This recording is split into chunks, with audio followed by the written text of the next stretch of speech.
municipal. J'ai ici les procurations de Mme Sylvie Herré en faveur de M. Christophe Gilles, de Mme Alexis Laure en faveur de M. Reichstadt Jean-Claude, de Mme Ouf de Lorès en faveur de moi-même, de Mme Marmé en faveur de Mme Denise Ordener et de Mme Eroslal en faveur de M. Binder. Comment se passe Hein? Comment se passe Bon.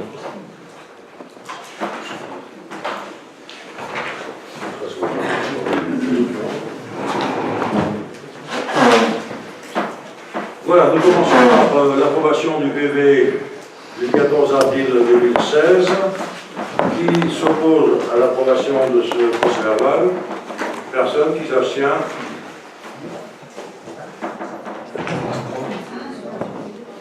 Donc 4 abstentions.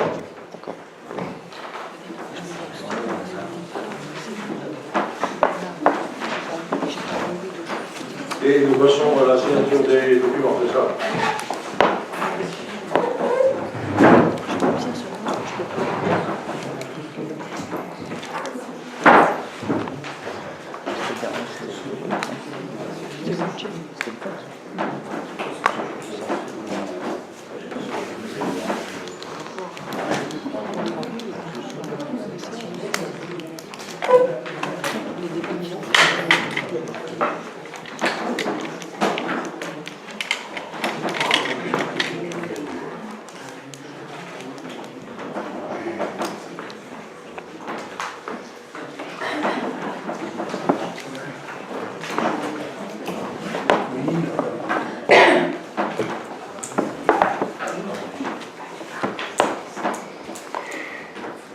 Il a le bon prénom. Oh. Je m'étais pas plus loin. On va pas à la fin. Ouais.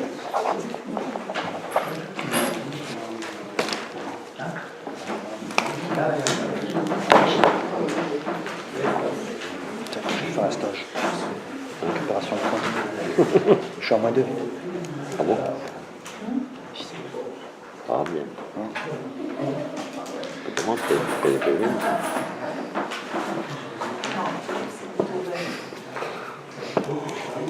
J'ai eu une infraction vendredi. Téléphone portable.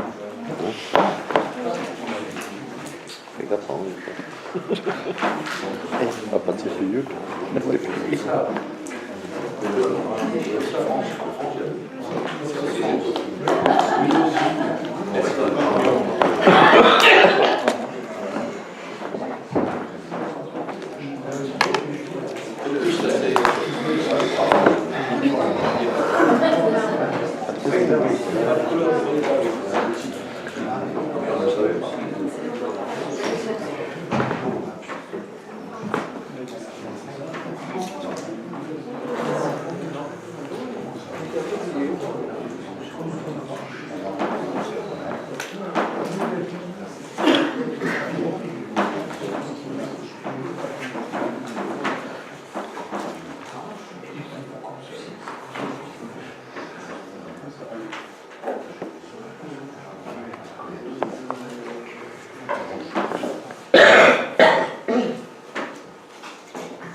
Voilà, nous pouvons passer à la partie communication.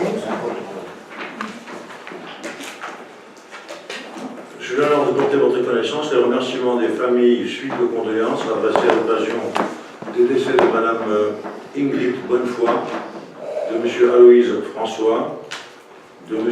Casimir Nicor et de M. Jean Hittel. Les remerciements de Mme Evelyne Jungloot et de M. André Kahn pour les vœux adressés à l'occasion de leur anniversaire. La réponse du secrétaire d'État chargé du budget sollicitée sur la dotation globale de fonctionnement allouée à la commune, qui vote, donc M. Christian Eckert, qui vote en touche et qui renvoie le dossier vers le ministre de l'aménagement du territoire, de la ruralité et des collectivités territoriales, donc M. Jean-Michel Bellet, et donc j'attends sa réponse par rapport au courrier que je lui ai adressé concernant la baisse impressionnante de notre dotation. Ensuite, les précisions apportées par la Caisse d'épargne de Metz suite à la motion en faveur du maintien de l'agence locale adoptée par le Conseil municipal du 14 avril dernier. Dans un premier temps, un dispositif d'accompagnement de la clientèle est prévu sur une période de 6 mois avec une ouverture de 2 jours par semaine et la présence de collaborateurs pour assurer les rendez-vous avec la clientèle. Le GAB, guichet automatique bancaire, avec un module de dépôt valorisé sera maintenu afin de permettre les opérations monétaires classiques à l'issue d'une période de 6 mois. Un bilan sera effectué en vue de décider de la suite à donner. C'est donc nous ne l'aurons pas, c'est une fermeture en douceur, en plusieurs étapes. Ensuite, je vous informe du jugement rendu le 26 avril 2016 par la première chambre civile du TGI de Sarreguemines dans l'affaire Nolatim. La SARL Nolatim est condamnée à évacuer les lieux dans le mois de la signification du jugement qui était signifié les 11 et 12 mai dernier, sous peine d'une astreinte de 150 € par jour de retard à payer. La SARL Nolatim est condamnée à payer à la commune de l'Hôpital les sommes de 4 313,24 € au titre des indemnités d'occupation échues, 1 078,31 € chaque mois au titre des indemnités d'occupation à compter du 1er mai 2015, et ce, au prorata du temps d'occupation effectif. 5 000 € à titre de dommages et intérêts délictuels. Bon, ça fait un paquet de sommes, mais 850 € au titre de l'article 700 du CPC, et nous avons appris aujourd'hui que la SARL Nolatim se pourvoyait en cours d'appel, et donc c'est encore reporté, ils seront recondamnés, de toute façon, simplement on perd du temps, c'est pour nous embêter, donc on va devoir passer encore, je ne sais pas, 6 mois, 1 an, et bien sûr, régler des frais d'avocat, puisqu'on posait la question récemment sur les frais d'avocat de la commune. Et bien voilà, encore un exemple d'opération qui va nous coûter des sous. Voilà. J'ai oublié quelque chose. Ah oui. Vous informez également du jugement du tribunal administratif de Strasbourg du 22 avril 2016, rejetant la requête de M. Genin, qui est un ouvrier communal, qui demandait au tribunal d'annuler la sanction de l'exclusion temporaire de fonction d'une durée de 3 jours qui lui a été infligée par arrêté du 13 juin 2014. Je répète là encore, bien sûr, chaque fois, on est obligé d'engager un avocat et ça coûte des sous. Enfin, je vous informe du bilan de l'année 2015 de la bibliothèque municipale, qui est un élément important dans la vie culturelle de la commune, et dont s'occupe en particulier André Widner. Elle a signé une convention de partenariat avec le conseil départemental et dépend du pôle départemental du réseau de lecture publique de la Moselle pour le territoire du bassin houillé installé à Créange. La bibliothèque municipale offre un choix d'ouvrages extrêmement variés, soit prêtés par la médiathèque départementale, soit achetés par la municipalité, ainsi qu'un espace dédié aux plus jeunes et aux bébés lecteurs. Voilà, j'ai d'autre part été saisi par un courrier qui m'a été adressé par le Front National. Alors, le règlement intérieur stipule que lorsqu'on veut rajouter un point à l'ordre du jour, ce courrier doit arriver 5 jours avant. Le délai n'est pas respecté. Malgré tout, comme nous sommes des démocrates, nous allons répondre aux questions qui sont posées. Alors, qu'en est-il de la vente de la maison de vacances de Hasselbourg? Certains échos laissent à penser que les acheteurs ne sont plus intéressés. Il faut simplement rappeler que le compromis signé au mois de décembre court jusqu'au 15 juin prochain. Donc, on pourra répondre après le 15 juin s'ils ne sont plus intéressés ou s'ils sont encore intéressés. Par exemple, pour l'instant, je ne peux pas répondre à cette question. En tout cas, je répète, le délai court jusqu'au 15 juin. Deuxième point, Nous avons constaté que le parking couvert, oui, je préfère qu'on dise couvert ou aérien, de Bois-Richard, ressemble de plus en plus à une casse qu'à un parking. Quelles mesures pensez-vous entreprendre pour assainir cette situation? C'est un problème qui est en cours de règlement. Alors effectivement, il y a des individus qui se servent du parking situé à l'avant pour réaliser un atelier mécanique. Donc il y a des véhicules démontés, sur pilotis, etc. C'est une question qui va être réglée. C'est pas le but de l'opération, évidemment, c'est un parking, c'est pas un garage. Voilà.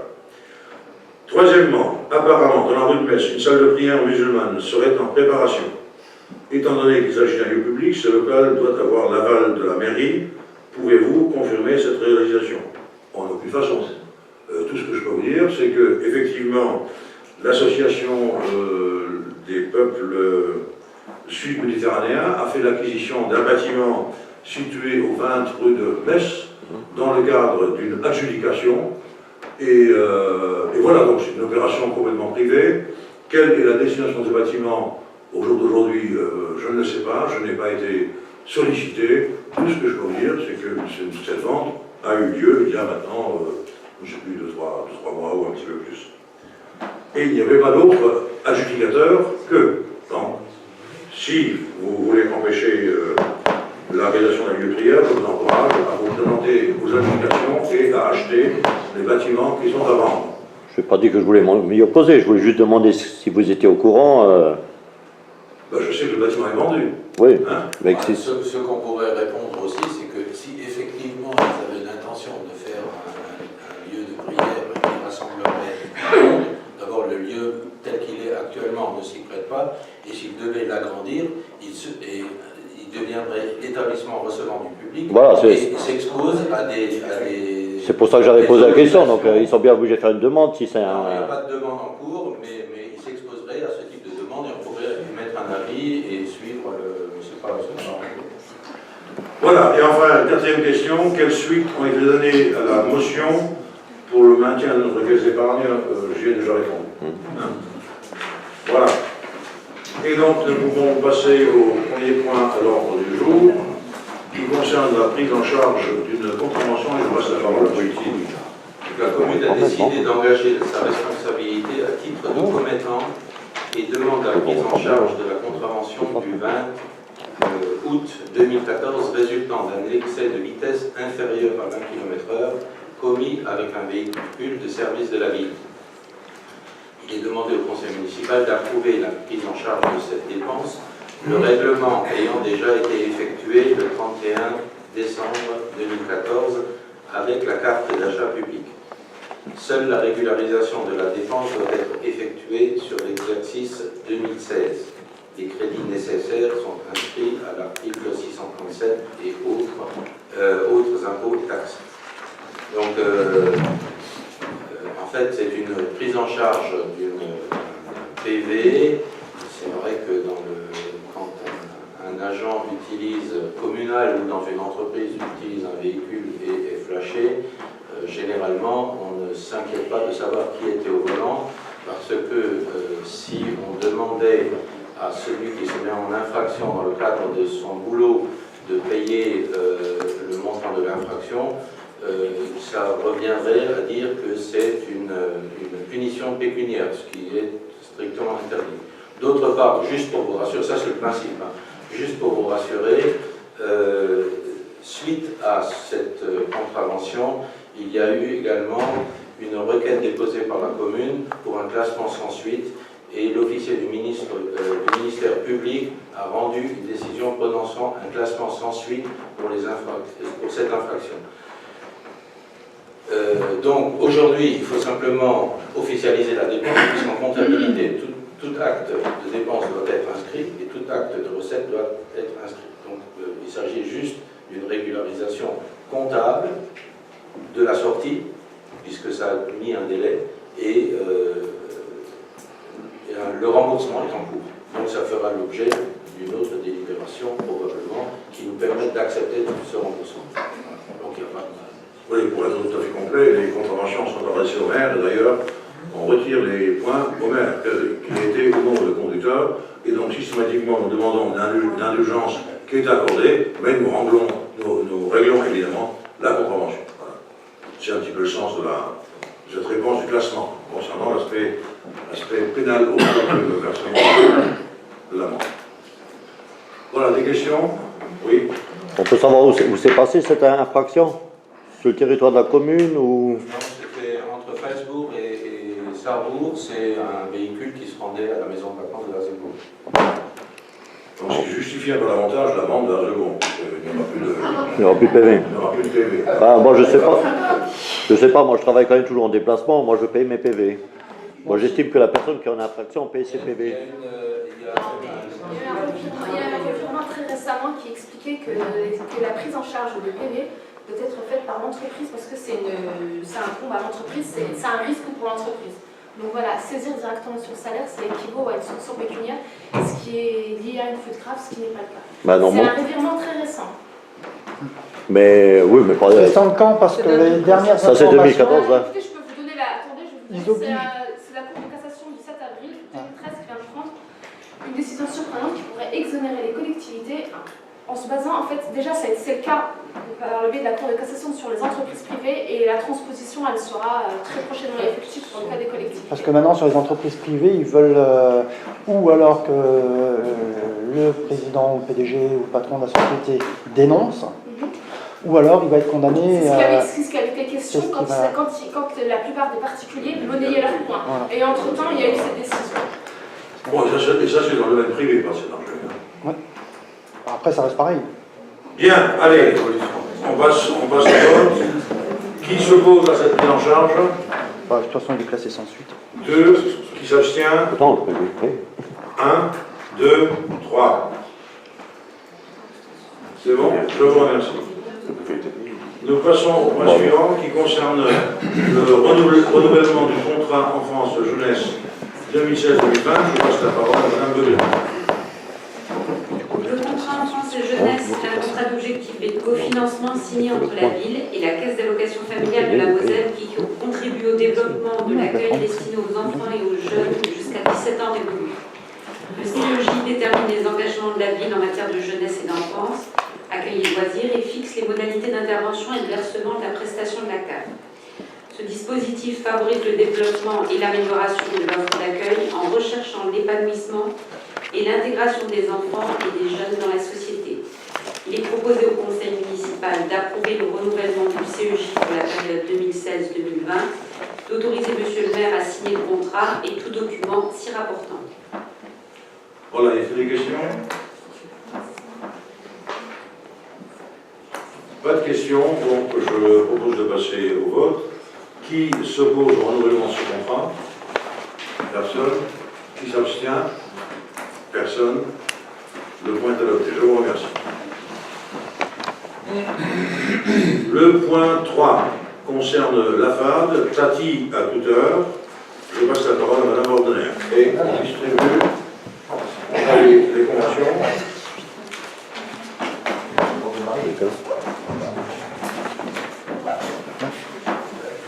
Ça, il me semble que c'est 18.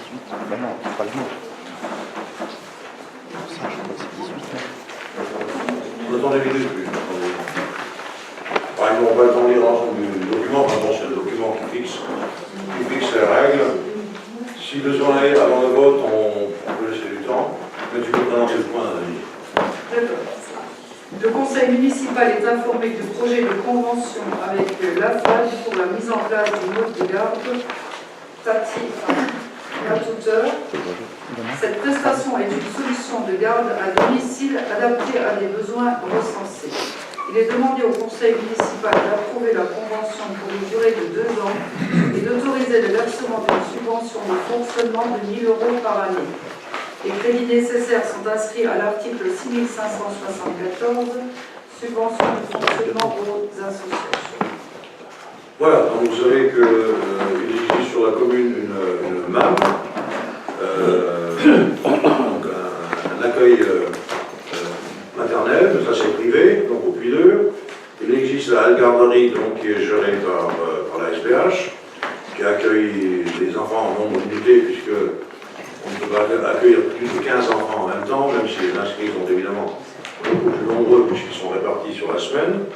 Ça, c'est une nouvelle proposition qui concerne les parents qui ont commencé à chanter une heure ou deux, ou qui veulent se tenter une soirée pour aller au cinéma ou faire autre chose, et qui peuvent donc faire garder leurs enfants par les tatis. Voilà. Et c'est un volant de la FAD. Hein. La FAD est une association, vous avez la convention, ça. Hein. C'est le personnel de l'association familiale d'aide à domicile. C'est ça. Donc on téléphone, ils viennent à la maison. Oui. Voilà. Oui. Elle n'a pas bien lu le dernière action. Voilà. C'est écrit. Elle parle. Ah, je l'ai pas vu. Moi, j'ai même pas eu la suite. Elle n'a pas lu. C'est possible. C'est puni. Bah, ça aura un avant de partir. Hein. Même deux. Donc on appelle, ils viennent à la maison. Oui. Ah, c'est une belle opération. Alors, bon, je prends un exemple. Si la garde pour une heure doit coûter 4 €, le fait que la commune participe va diminuer la participation de la famille d'autant. Mais comme c'est difficile d'établir un chiffrage exact, c'est le principe du forfait. Donc la commune verse 1 000 € par an. Et par an. Verse en ligne 1 000 € par an. Et voilà, et les parents peuvent se livrer à des activités culturelles ou sportives, Oui, et familiales. c'est aussi pour les gens qui ont des difficultés financières, qui retrouvent un travail, etc. Aussi fait. Mais c'est pas plus, et tout le monde peut bénéficier. C'est ouvert à tout le monde. C'est ouvert à tout le monde. Et donc c'est une garde à domicile. Hein. La personne vient. Et depuis qu'on a mis l'article dans l'action, l'association, la FAD, a déjà été sollicitée. Mais ils ne peuvent pas intervenir pour l'instant, donc on ne peut pas nous délibérer quant à notre participation. Ce sera fait aujourd'hui, j'espère, et donc à partir de demain ou la semaine prochaine, ce sera possible. Ils ont un local sur l'hôpital? Ah non, il n'y a pas de local. C'est à domicile. Ah non. C'est à domicile. Il y a un numéro de téléphone. C'est juste un rôle. Et je pense qu'on va déposer des... Oui. Bien, voilà. Alors, qui s'oppose à la signature de cette convention? Personne. Qui s'abstient? Personne. Le point est adopté à l'unanimité. Je vous remercie. Et nous passons au point 4, donc qui concerne l'implantation d'une antenne relais. Je passe la parole à M. Miller. La ville a été sollicitée par la société Cotel Réseau pour l'implantation d'un support devant accueillir l'ensemble des opérateurs de téléphonie mobile sur le banc communal. L'objectif sera de faire migrer les équipements des opérateurs Orange et SFR actuellement situés sur le château d'eau rue du Béarn, sur le futur support qui serait implanté par Cotel Réseau. Satisfaite des équipements déjà installés sur le territoire, la ville ne souhaite pas donner suite à la demande de la société Cotel Réseau. Voilà, donc il faut savoir qu'il y a actuellement sur la commune deux situations. Il y a la situation des antennes installées sur le château d'eau de Cité-Colline. Le château d'eau appartient au syndicat intercommunal de gestion, pardon, pas syndicat, le syndicat du Vinborn, syndicat des eaux du Vinborn. Bien. Alors évidemment, le Vinborn touche un loyer pour chaque antenne installée sur le château. Il y a ensuite des antennes installées dans le domaine privé. Il y en a une derrière les pompes funèbres bis, granit bis. Il y en a une dans le garage fosse. Il y en a au moins une, sinon deux, sur la tour de séchage des pompiers. Celle-là, c'est nous qui touchons le loyer. Alors le projet ici, c'est de construire un énorme tube qui dépasserait de 10 mètres le château d'eau, sur lequel seraient regroupées toutes ces antennes-là, et peut-être même celles pour lesquelles on touche, nous, un loyer aujourd'hui. Et le terrain autour du château d'eau appartient également au syndicat. Donc il y a un problème à la fois, je trouve, esthétique, hein, un énorme pylône, et puis peut-être un problème annexe financier, c'est que si ce truc était construit, le réseau installé actuellement sur la tour de séchage pourrait partir également. Voilà. Donc, nous, on ne souhaite pas donner suite, mais je souhaite évoquer quand même au conseil municipal, parce que côté le réseau, en fait, eux, ce qui les intéresse, c'est d'installer le pylône et de convaincre ensuite, ça c'est pas fait encore, hein, et de convaincre ensuite les fournisseurs. Voilà, des questions? Je pense qu'on a été complet. Ça n'a rien à voir avec le projet qui était prévu à côté de l'église Bariche. Non, Non. Alors, autre chose. Alors, ça c'est autre chose. délégué par Richard, c'est Orange. C'est Orange, donc, et le jour où ça se ferait, ce sera évidemment beaucoup moins haut, mais on coûterait quand même 5 500 € de loyer par an. Et pour l'instant, on le regarde le terrain, on s'est engagé dans une décision du conseil municipal, on regarde le terrain et en contrepartie, on verse 1 500 € par an. On ne donne pas à quelqu'un d'autre. Voilà. Les petites rivières font les grands fleuves, et vous savez, c'est des petites sommes par-ci, par-là, etc. Voilà. Alors,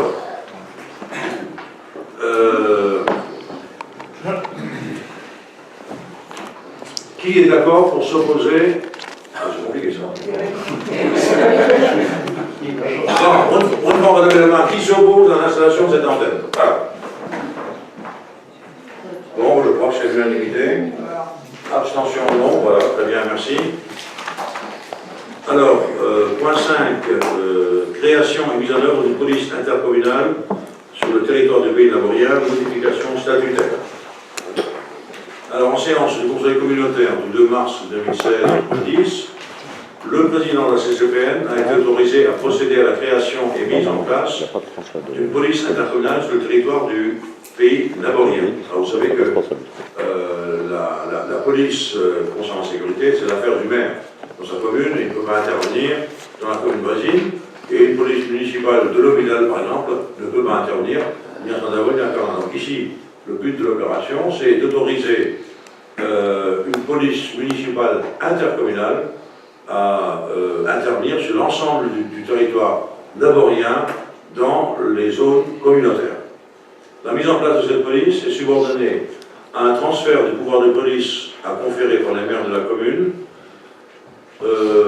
des communes de l'intercommunalité au président de l'EPCI en vertu des compétences de la communauté de communes, ceci dans les domaines réservés par les dispositions de l'article L5211-9.2 du Code général des collectivités territoriales.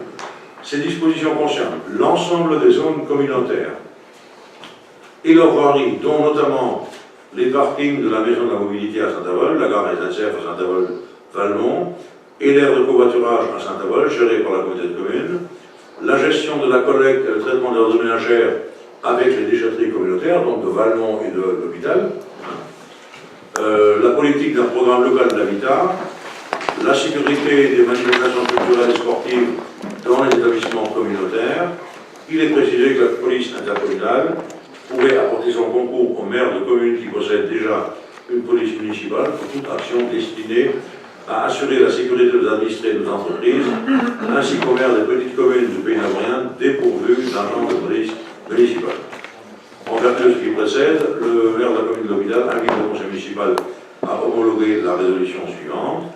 Le conseil municipal autorise le transfert du pouvoir de police de monsieur le maire de la commune de l'hôpital au profit de monsieur le président de la communauté de communes dans les domaines subvisés et énumérés, suivant les dispositions de l'article du Code général des collectivités territoriales en vue de permettre la création et la mise en œuvre d'une police intercommunale sur le territoire du Pays naborien. Donne de pouvoir à M. le maire de la commune de l'hôpital pour l'exécution de la présente délibération et compromettre la signature de tous documents utiles à cette mise en œuvre. Oui. Alors, si j'ai bien compris la délibération, la police municipale intercommunale, elle interviendrait juste à la déchetterie à l'hôpital. Oui. Et lors des manifestations. Mais là, on manifestation qui se passe dans un local de l'intercommunalité. Mais on pourrait. Je pense pas qu'il y ait des manifs à la déchetterie. Mais on pourrait demander aussi de renfort sur des manifestations. C'est l'objet d'une démarche. Chaque fois. Ah, une manif qui se passe à l'espace de temps, qui pourrait venir. Voilà. À notre demande, oui. À votre demande, et ça serait facturé à la municipalité qui demande ou pas? Alors, non. Non, on va recruter, bon, c'est pas précisé ici, on va recruter deux policiers intercommunaux, dont ça va être la mission. Hein?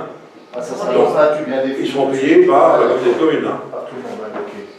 Par tout le monde, c'est ça. Oui. Je me rappelle quand on était à la Comcom, quand on avait parlé des policiers, il n'était pas question que ça soit qu'il y ait des transferts de trucs de police du maire. Ils avaient dit que normalement les policiers ils étaient sous l'autorité du maire dans les villes où ils interviennent. C'est ce qu'on avait décidé à la Comcom. Hein.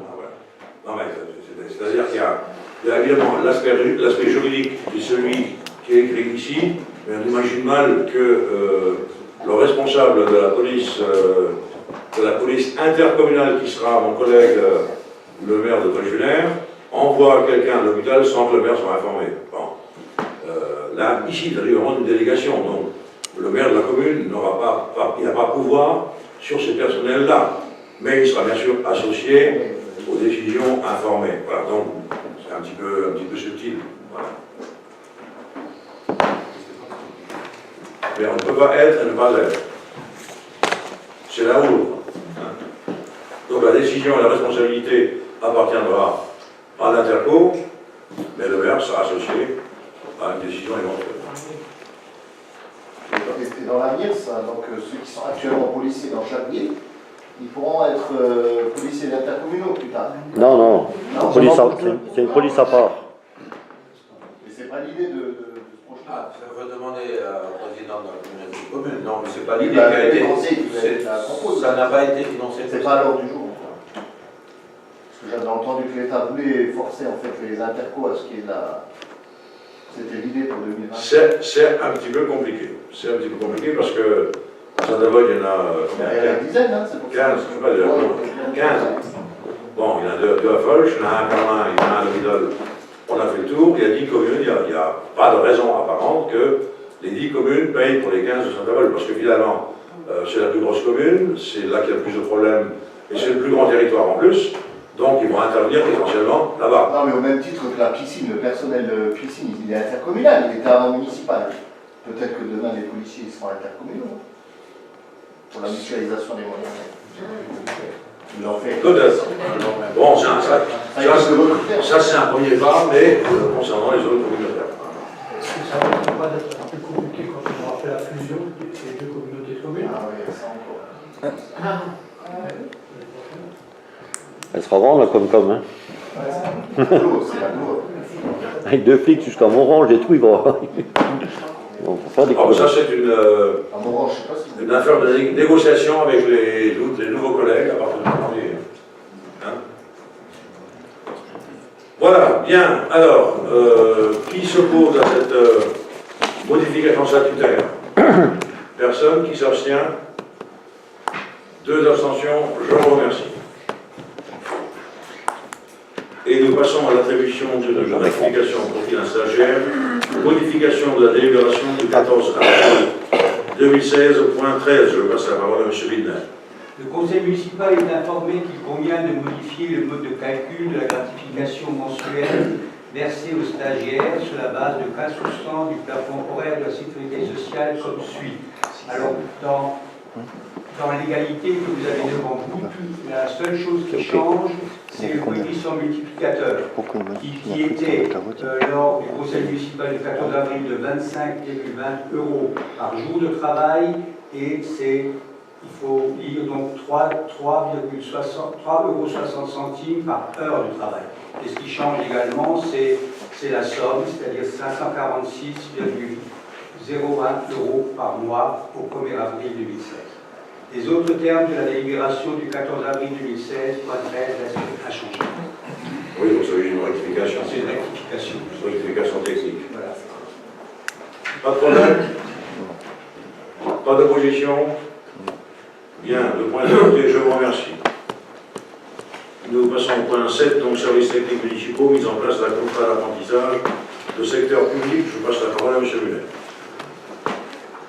Le conseil municipal est informé qu'avec le concours du CFA, des métiers du paysage et de l'agriculture de Coussel-Chaussy, il est proposé de mettre en place un contrat d'apprentissage du secteur public pour une jeune préparant un CAP jardinier paysagiste pour la période du 1er septembre 2016 au 31 juillet 2017. L'intéressé percevra pour un travail à temps complet 49% du SMIC la première année. Suite à l'avis favorable du CTP en date du 13 mai 2016, le conseil municipal est appelé à se prononcer sur la mise en place de ce contrat d'apprentissage. Mandater monsieur le maire pour la signature du contrat, verser à l'apprenti pour un travail à temps complet 49% du SMIC la première année. Les dépenses correspondantes seront inscrites au budget. Merci, Charlie. Des questions? Oui. Y a-t-il un maître d'apprentissage? Il y aura un tuteur, comme toujours. Tuteur. Pas de maître d'apprentissage. Non, on n'a pas besoin, c'est un tuteur suffit.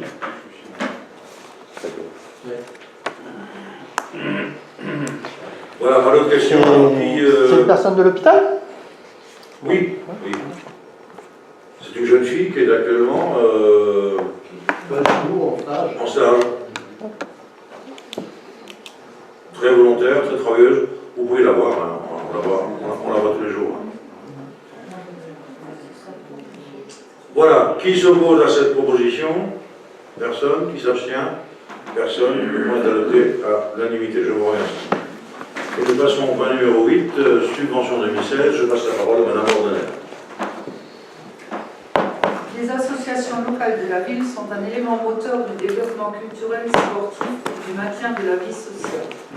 Ainsi, la ville entend soutenir activement la vie associative par l'attribution de subventions favorisant leur bon fonctionnement et l'émergence de projets dynamiques à destination du supplément. Il est proposé d'attribuer les subventions comme suit. Bon, vous avez le tableau sous les yeux, on peut vous dire tous les tableaux.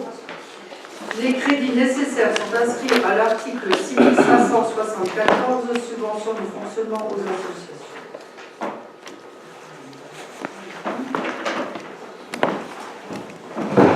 Il s'agit quand même encore d'une somme conséquente, vous le voyez. On n'est pas certain qu'on puisse continuer à verser des participations aussi importantes. Christophe. Juste une question concernant la ligne personnel, communal et assimilé, c'est quoi? C'est l'association du personnel communal. Moi, ça ne s'appelle pas amical, elle s'appelle. Comment elle s'appelle? Oui, enfin la traduction. Les agents municipaux. Amical, oui. Bon, c'est l'amical. Ouais, c'est juste pour savoir, ouais, c'est amical. Donc, ça sert à organiser des gens de Les salariés. Les vacances des salariés de la commune. Très bien. Bon, qui s'oppose au versement de sa subvention? Oui. Je voulais juste demander une question là, sur l'association jumelage. Oui. Bon, je sais que l'année dernière, elle avait eu 50 €. Oui. La dernière fois, on avait un point qu'on avait supprimé qui était au-dessus de 3 000 €. Oui. Et là, on se retrouve avec 300 €. Oui. Alors, je ne comprends pas bien ces changements de chiffres. Ben, ce n'est pas une somme énorme, mais... Non, je ne dis pas que c'est une somme énorme. Hein. Comme c'est une association qui prend de l'ampleur, qui est de plus en plus dynamique, et qui s'investit beaucoup, ben on a versé un petit peu plus. On n'avait rien à l'option. Dans le passé, l'association jumelage touchait jusqu'à 2 000 €. Non, mais justement, À c'est 50, comme le point a été supprimé la dernière fois avant le... il n'y a pas de rapport. Ouais, parce que la dernière fois, il y avait le bus avec dedans. Oui, mais c'était pas une subvention, c'était une prise en charge de la commune. Non, c'est un plan, le bus. Voilà, pas d'autres questions? Bien, je propose de passer au vote. Qui s'oppose à l'attribution de ces subventions? Personne. Qui s'abstient? Alors. En tant que président du jumelage, on m'abstient. Comme tous les présidents. Pourquoi Florent? Je suis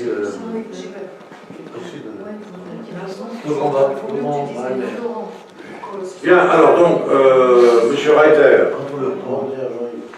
Monsieur Jean-Yves Ordonner, Madame Christine Labarre, Monsieur Jean-Luc Blechschmidt, Monsieur Jean-Bernard Coq et Sylvana, François.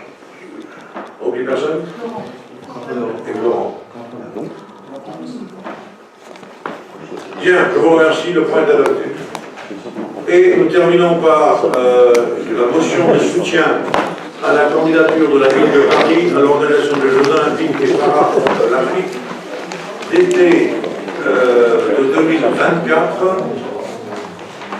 Nous avons été sollicités par le président de l'Association des maires de France, par François Barouin, pour prendre une délibération de soutien. Bon, ça ne mange pas de pain.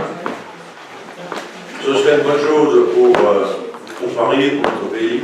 Donc nous soutenons cette motion. Je passe la parole à Gilbert. Il est proposé au Conseil municipal d'adopter la motion ci-après. Le Conseil municipal, vu l'article L 2121-29 du Code général des collectivités territoriales, considérant que les Jeux olympiques et paralympiques incarnent des valeurs sportives, éducatives et citoyennes auxquelles la commune de l'hôpital est attachée, considérant que la ville de Paris est candidate à l'organisation des Jeux olympiques et paralympiques d'été 2024, considérant qu'au-delà de la ville de Paris, cette candidature concerne l'ensemble du pays, considérant que l'organisation des Jeux olympiques et paralympiques à Paris en 2024 aura nécessairement des retombées positives sur la pratique sportive et les politiques conduites par la commune en ce domaine. Considérant que la commune de l'hôpital souhaite participer à la mobilisation autour de ce projet, après avoir délibéré, article unique apporte son soutien à la candidature de la ville de Paris à l'organisation des Jeux olympiques et paralympiques et d'été 2024 et émet le vœu que cette candidature soit retenue par le Conseil international olympique, par le Comité international olympique. Bon, il ne s'agit pas pour nous de participer financièrement. Hein.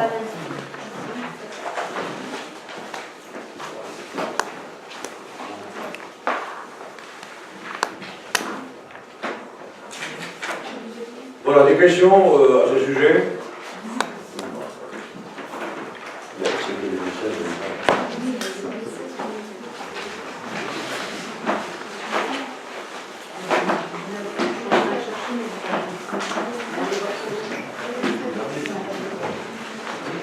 Voilà.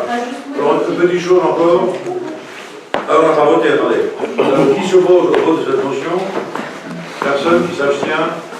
Personne. Je vous remercie. Avant de lever la séance, une petite précision apportée par Patricia. Le CEJ, c'est 2016-2019 et pas 2016-2020. Voilà, d'accord. Donc on rectifiera dans le compte rendu. Donc je répète, le contrat enfance-jeunesse c'est 2016-2019 et non pas 2016-2020 comme il est écrit dans le... Voilà, l'ordre du jour étant accusé, je lève la séance et je